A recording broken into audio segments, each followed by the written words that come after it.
शब्द फेकले मराठ्यांना विश्वास ठेवत,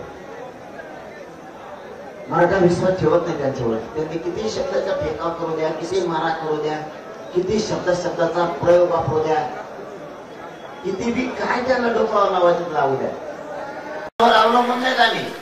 सरकारने काही शब्द फेकले मराठ्यांना विश्वास ठेवत, मराठा विश्वास ठेवत नाही त्यांच्यावर. त्यांनी किती शब्दाचा फेकाव करू द्या, किती मारा करू द्या, किती शब्दाचा प्रयोग वापरू द्या, किती बी काय त्यांना डोक्यावर लावायचं लावू द्या. मराठी ऐकण्याच्या मनस्थितीत नाहीयेत, कारण 45 वर्षाला मराठ्याला फसवलं. टेन्शन नाही, बरोबर चालू, शांत राहा थोडं.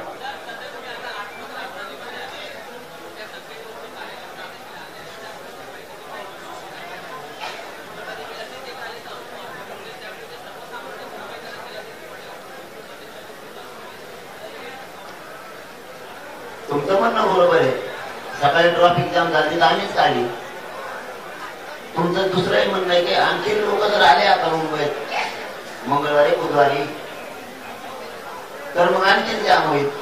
आणि तुमचं तिसरं म्हणणं आहे की आर्थिक राजधानी, आर्थिक राजधानीनं असं ठरवलं का मराठ्याचं गरीबाच्या पोराचं वाटलं जायचं.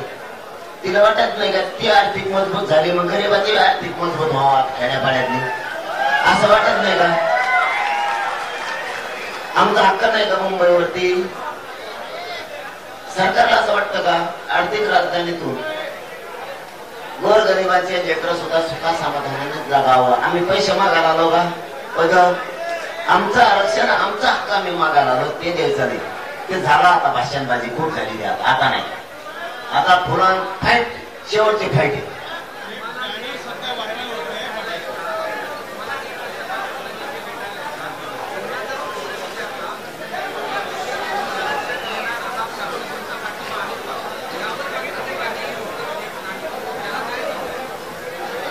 नाही ते का उत्तर देत नाही तुम्ही ते विचारलेल्या प्रश्नावरती.